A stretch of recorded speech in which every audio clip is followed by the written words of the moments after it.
Let's talk about your open shirt. What about it? It wasn't in the script, had nothing to do with my character, had nothing to do with the movie. I don't know, it just happened somehow. And Did he muscle you up or something? no, but I saw the original drawing and it's entitled Naughty Tusks. Welcome to an exclusive conversation for Vanity Fair. We're going to tell the story of how we made a movie called Jurassic Park 30 years ago. And possibly about how we reunited once again for this movie called Jurassic World Dominion. It's coming out this summer. I think... The run from The run. Mr. Hammond, I think we're back in business. Yeah. That's my favorite. I think that whole sequence, it was the most fun I had with Steven. He loved choreographing this idea of you're in this circumstance, it's going to be really terrifying, really scary, and then the climax is you succeed, and then you fall back, and then something terrifying happens. Oh, Mr. Arnold. No, it's such a relief, but oh my God, it's the worst, most horrific thing ever. And then you throw yourself back, but then you know you're gonna be okay, you're gonna make it another.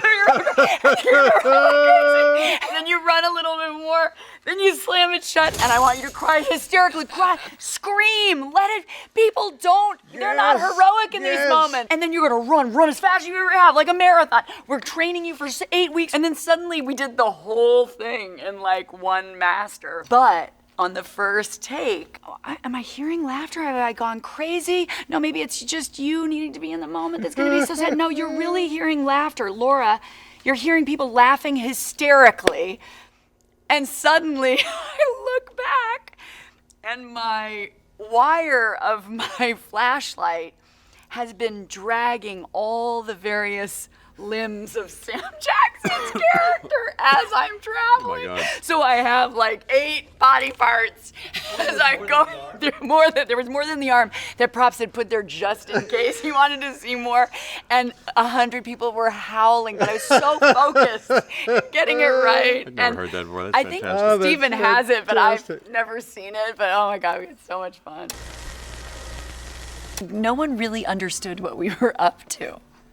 Just Steven Spielberg was making a movie, and it might have something to do with dinosaurs. And then it was like, oh, it's based on the Michael Crichton book. I hadn't read the script. I'd read they said, here's got a meeting. They're thinking about you for this part. I'd read the book, came into the meeting, and then he said, hey, your part is going to disappear.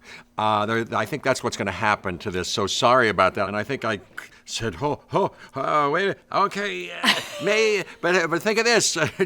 Don't do that without, and I think I said something, having no impact on the final decision, but luckily it did coincide with somehow the part getting in there. You were so prepared. Well, I'm nothing Always if not prepared. You were conscientious. so I like prepared. The most You were prepared actor buffed. ever.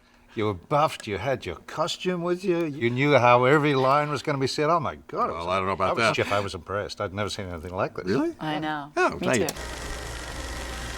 I get a lot of flack to this day. Sam Neill's American accent in Jurassic Park was a load of T-Rex poo. They're moving in herds. They do move in herds. On day one, and it was the day we fried the kennel on the electric fence. The day we About- fried the kid. Yeah. You wonder why he cast Sam Neill to play this role. It's so you. Anyway, he came up to me halfway through the day and he said, "Hey Sam, you know the accent you were talking about?"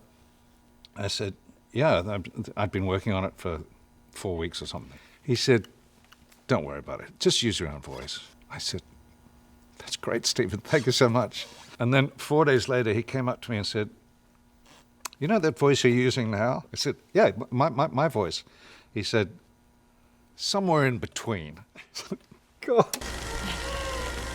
He definitely worked with both of us on the relationship. Yeah.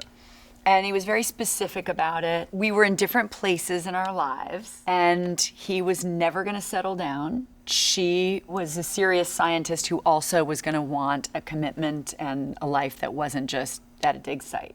I think his trying to figure out how we do that, also given that we wanted the character to be somewhat of a feminist within this rather male-dominated construct of the action movie and adding dialogue that supported her being a badass feminist, and and so that was important to me and to Steven. So those were our conversations, which I really appreciated.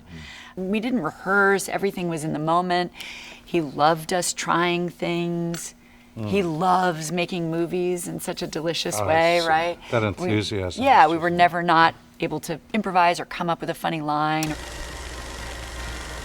I remember being incapable of imagining how it would work and be spectacular. But the big breakthrough of CGI was made where now Kathy Kennedy describes a meeting where Stephen had said, hey, I need these dinosaurs that are running. She went, okay, well, let me see. And she talked to amusement park people. And she said, Stephen, that's not going to work. We don't have that. Dennis Muir was fooling around with these things and said, hey, after some time, come to I think I've found something here that might interest you. At ILM. And ILM showed them something on a computer, from what I gather. The two of them, I think Kathy and Stephen leapt to their feet when they saw this and said, Eureka, whatever. One of the guys there, they had the VistaVision and they were going to get the image of us seeing the Brachiosaurus for the first time. We're all in the Jeep. They'd put an X on a piece of paper up in the tree where it was going to sort of eat a leaf. And we all, on the first shot, looked, in awe at it. And someone came running over, no. It's going to be so vast. And it was like, Jerry, run as though you're the back of the dinosaur all the way so we could get the scope of how big it would be. And we were like, oh my God, Jerry, it's all the way back and his whole body. Yeah, you've got all that room. So when you guys see it, you can really take it all in. We're like, all right, whatever. I don't know if this is going to come together, but okay. CGI will never entirely replace the human being, because it's the actors that make this stuff real at the end of the day, don't you think? At this point, note to editor, cut to the CGI version of Sam continuing the sentence. and I say finally, never will human beings.